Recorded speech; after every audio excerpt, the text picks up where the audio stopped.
মাত্র এক বাটি ছোলার ডাল আর এক টুকরো মিষ্টি কুমড়ো দিয়ে দারুণ স্বাদের নিরামিষ রেসিপি। নমস্কার বন্ধুরা, সীমাস স্মল কিচেন টিপসে আপনাদের স্বাগত জানাচ্ছি। নিরামিষের দিনে যখন একটু প্রবলেম এসে যায় কি রান্না করব কি না করব, তখন এই নিরামিষ রেসিপিটি একবার বানিয়ে দেখতে পারেন। দুর্দান্ত লাগে খেতে, খুব একটা বেশি সময়ও লাগে না আর কম জিনিস দিয়েই বানানো হয়ে যায়। আশা করছি রেসিপিটি আপনাদের খুবই ভালো লাগবে। ভালো লাগলে লাইক দিয়ে আমার চ্যানেলটাকে সাবস্ক্রাইব করে আমার পাশে থাকবেন। আসুন আমার রেসিপিটি শুরু করি। আমি এক টুকরো মিষ্টি কুমড়ো নিয়েছি, আর এই মিষ্টি কুমড়োটা যদি একটু পাকা হয় তাহলে রেসিপিটা কিন্তু খেতে ভালো হবে। পাকা হলে দেখবেন কুমড়োগুলো একটু আঠাও হয়, আঠা জাতীয় কুমড়ো দিয়ে কিন্তু এই রেসিপিটা খুব ভালো হয়। কুমড়োটার এখন খোসাটা ছুলে নেব। ছুলে নিয়ে তারপর এটাকে ছোট ছোট করে পিস করে নেব। এই পিসগুলো অবশ্য আপনাদের খুশি মতো করে নিতে পারেন, ছোট বড়। অবশ্য ছোট করে করলে রেসিপিটা তাড়াতাড়িও হবে আর মিশেও যাবে তাড়াতাড়ি করে। এই রকম ছোট ছোট করে পুরোটা কুমড়োকেই আমি পিস করে নিলাম। এখন আমি এক বাটি ছোলার ডাল নিয়েছি। এই ডালটা আমি রাতে ভিজিয়ে রেখেছিলাম। ডালটা খুব সুন্দর করে ভিজেও গেছে। আর আপনারা যদি রেসিপিটা দুপুরবেলা বানান তাহলে সকালে ভিজালেও হবে। ডালটাকে এখন মিক্সির মধ্যে আমি পেস্ট করে নেব।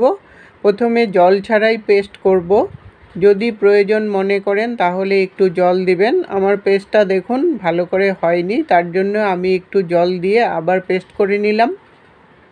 পেস্টটা আমার হয়ে গেছে, একটা স্মুথ পেস্ট হয়েছে। এইরকম স্মুথ পেস্ট হলে রেসিপিটা কিন্তু খুব ভালো হবে। পেস্টটাকে একটা বাটির মধ্যে ঢেলে রেখে দেব আলাদা করে। এখন ওই মিক্সিং জারের মধ্যে আমি একটা মশলা রেডি করে নেব। একটা টমেটো নিয়েছি, 1 ইঞ্চি আদা নিয়েছি আর 4টা মতো পাকা লঙ্কা নিয়েছি। আপনারা ইচ্ছা করলে কাঁচা লঙ্কাও দিতে পারেন। আমি পাকা লঙ্কাটা দিলাম রঙটা ভালো হবে বলে। টমেটোটাকে ছোট ছোট করে কেটে আর আদাটাকে ছোট ছোট করে কেটে সঙ্গে পাকা লঙ্কাটা দিয়ে একটা পেস্ট বানিয়ে নিলাম। মশলাটাকে এখন বাটির মধ্যে ঢেলে নিয়ে আলাদা করে একটা সাইডে রেখে দেব। এখন আমি কড়াই বসিয়েছি। কড়াইতে 2 চামচ রিফাইন্ড অয়েল দিয়ে দিলাম। আপনারা ইচ্ছা করলে মাস্টার্ড অয়েল দিয়েও রেসিপিটাকে বানাতে পারবেন। তেলটাকে ভালো করে গরম করে নিয়ে একটা শুকনো লঙ্কা দিয়ে দিলাম ফোড়নে। লঙ্কাটাকে একটু ভাজা করে নেব, তাহলে ফ্লেভারটা খুব সুন্দর হবে। লঙ্কাটাকে একটু ভাজা করে নিয়ে তারপর 1/2 টিস্পুন কালো জিরা দিয়ে দিলাম। কালো জিরাটাও একটু ভাজা করে নিলাম। তারপর মিষ্টি কুমড়োগুলো দিয়ে দিলাম। মিষ্টি কুমড়োগুলো তেলের সাথে মিশিয়ে নিয়ে 1/2 টিস্পুন হলদি পাউডার দিয়ে দিলাম আর স্বাদ অনুসারে নুন দিয়ে ভালো করে মিশিয়ে নিয়ে তারপর 5 মিনিটের জন্য ঢাকা দিয়ে দেব, তাহলে মিষ্টি কুমড়োগুলো সিদ্ধ হয়ে যাবে সুন্দর করে। 5 মিনিট পরে ঢাকনাটাকে উঠিয়ে নিলাম। মিষ্টি কুমড়োগুলো কিন্তু সিদ্ধ হয়ে আসছে আর একটু গলা গলা ভাব চলে আসছে। মিষ্টি কুমড়ো এমনিতেও একটু নরম থাকে, তার জন্য নুনও দেওয়া আছে, আরও খুব তাড়াতাড়িও সিদ্ধ হয়ে যাবে। বেশি সময় লাগে না এই সিদ্ধটা হতে। কুমড়োগুলো একটু ভালোভাবে আর একটু মিশিয়ে নিলাম। মিশিয়ে একদম যাতে পেস্ট হয়ে যায় ওইভাবে করে মিশিয়ে নিতে লাগবে। মিশিয়ে নিয়ে তারপর ডালের পেস্টটাকে দিয়ে দিলাম এটার মধ্যে।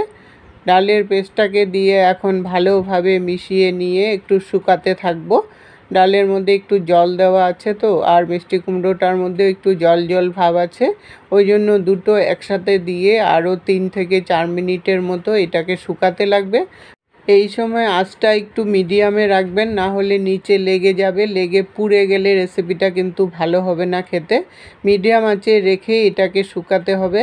শুকাতে শুকাতে যখন দেখবেন এটা কড়াই থেকে উঠে আসছে তখনই বুঝবেন যে এটা রেডি হয়ে গেছে। কড়াইতে যতক্ষণ পর্যন্ত লেগে থাকে ততক্ষণ পর্যন্ত কিন্তু রেসিপিটার মধ্যে একটু আঠা আঠা ভাব থাকে। যখনই দেখবেন এটা উঠে আসছে কড়াই থেকে তখনই বুঝবেন যে এটা হয়ে গেছে। কড়াই থেকে উঠে আসছে, এখন আমি নামিয়ে নেব। নামিয়ে গরম থাকা অবস্থাতেই পরের স্টেপটা বানাতে হবে। থালার মধ্যে একটু তেল মেখে নেব। এটা সরষের তেল বা রিফাইন তেল, যে কোনো তেল মেখে নিতে পারেন। তেলটা দিলে সুন্দর করে রেসিপিটাও উঠে আসবে। চারিদিকে ঘুরিয়ে তেলটা মেখে তারপর পেস্টটাকে দিয়ে দিলাম।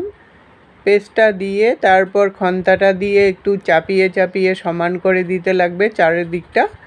সমান করে, যাতে চারিদিকে সমানভাবে হয় ওইভাবে করে একটা চৌকো শেপের মতো আমি করে নিলাম।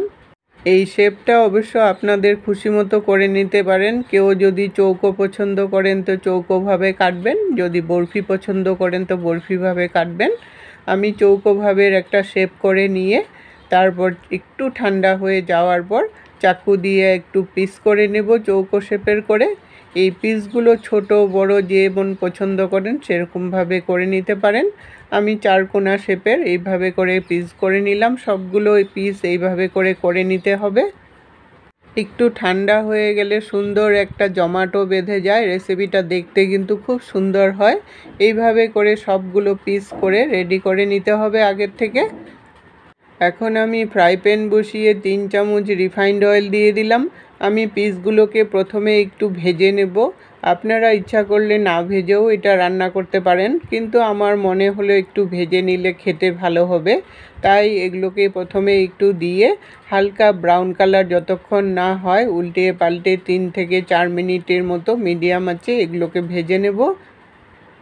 সব পিসগুলো দিয়ে একটু মিডিয়াম আঁচে রেখে যখন এক দিকটা হয়ে গেল তারপর উল্টিয়ে দিলাম।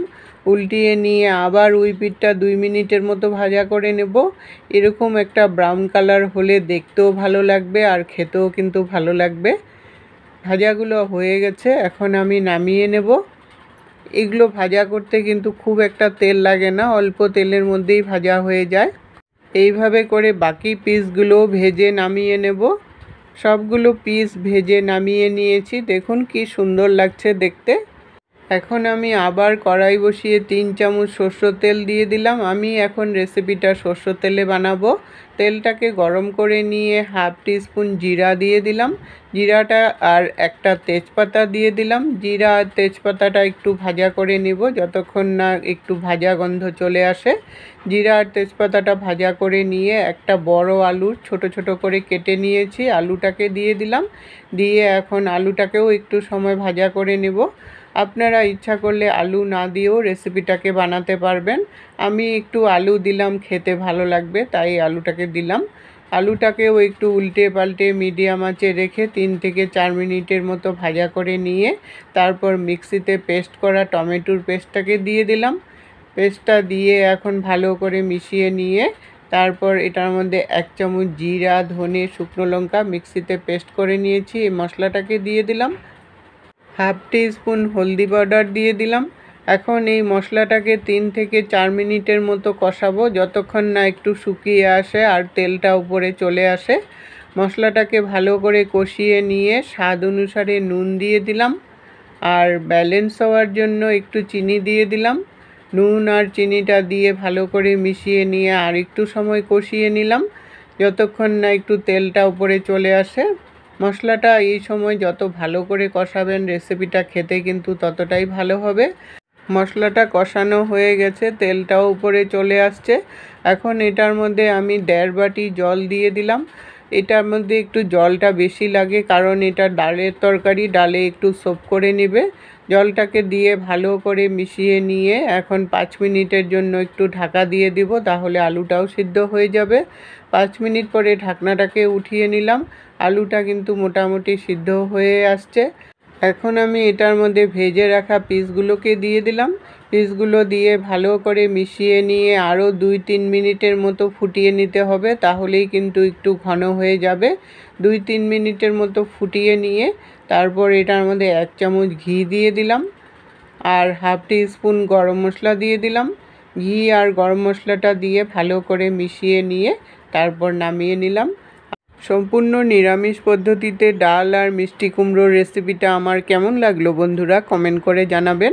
যদি ভালো লাগে লাইক দিয়ে সবার কাছে শেয়ার করে দিবেন। আজকের টিপস, মিষ্টি কুমড়া অনেক দিন ফ্রিজে ভালো রাখতে হলে কাগজে মুড়ে রেখে দেবেন, তাহলে ভালো থাকবে। এতক্ষণ সঙ্গে থেকে বহুমূল্য সময় দিয়ে আমার ভিডিওটা দেখার জন্য অসংখ্য ধন্যবাদ বন্ধুরা।